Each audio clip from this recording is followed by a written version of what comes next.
JFD, just fair and direct.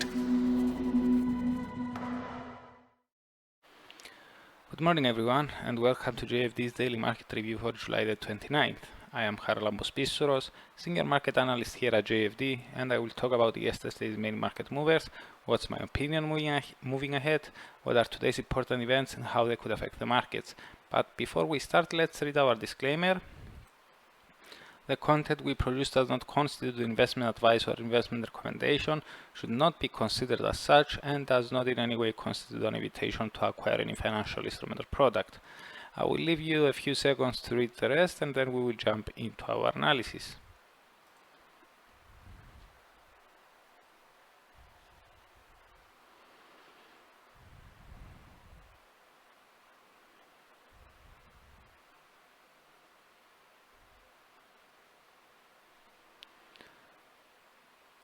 Okay, the US dollar traded lower against the majority of the other G10 currencies on Tuesday and during the Asian morning Wednesday. It underperformed the most against the pound, the yen, the Swiss franc and the Aussie in that order, while it eked out some gains only against SEK. The greenback was found virtually unchanged against the Canadian dollar and the New Zealand dollar. The strengthening of the safe havens yen and franc suggests that markets traded in a risk-off fashion yesterday. Nevertheless, the dollar traded on the back foot while the Aussie was among the main gainers, which points otherwise. Thus, we prefer to turn our gaze to the equity world in order to get a better picture with regards to the broader investor morale. Having said that though, here things were not that clearer. EU bourses ended their Tuesday session mixed, and while the US indices slid on average 0.90%, the Asian ones were also on the mixed side. Japan's Nikkei 225 lost 1.18%, but at the time of recording, China's Shanghai is up 1.51%, while Hong Kong's Hang Seng is found virtually unchanged. Following the rebound in equities during the US session Monday and the Asian trading Tuesday, it seems that investors decided to lock some profits ahead of the FOMC decision today.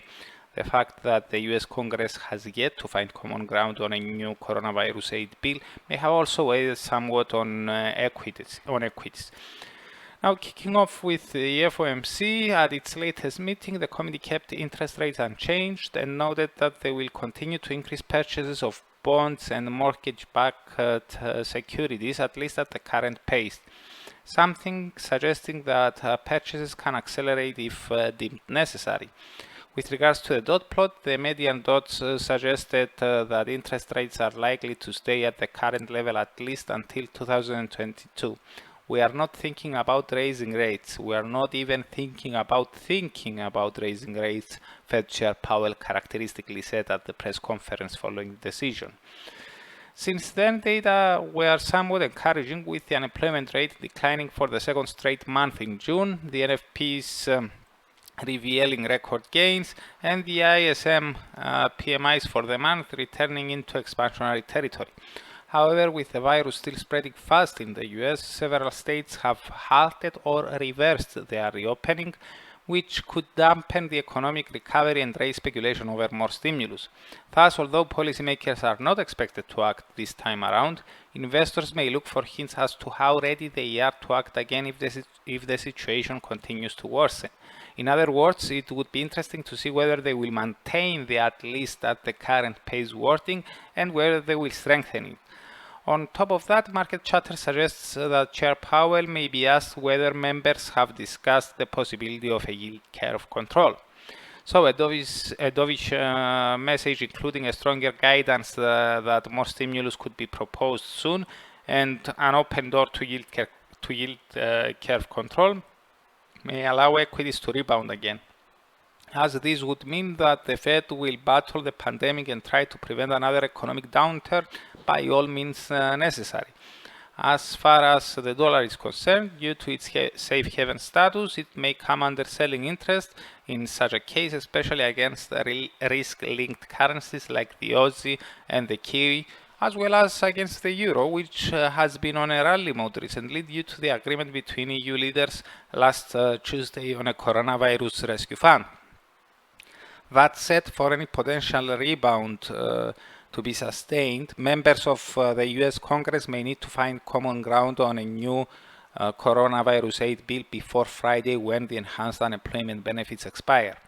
As we already noted yesterday, the Republicans proposed a $1 trillion US plan, but the Democrats see that proposal as not sufficient, and instead suggest a $3 trillion US plan.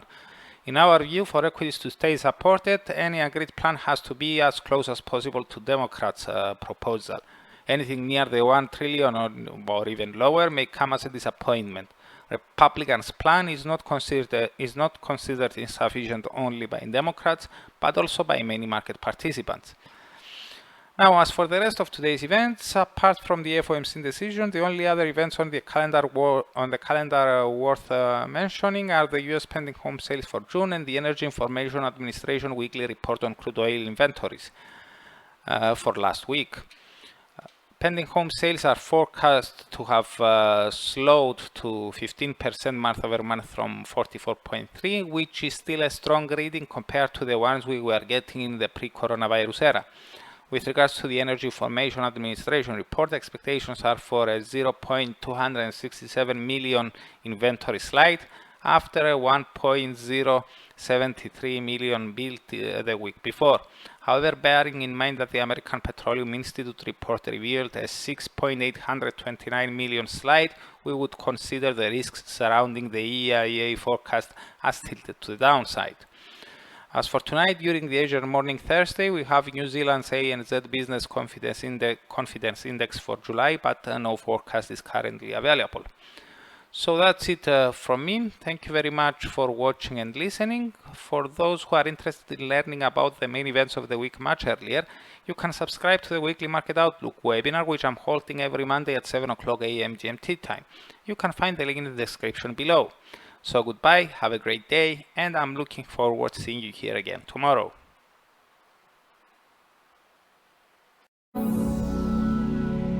JFD, just fair and direct.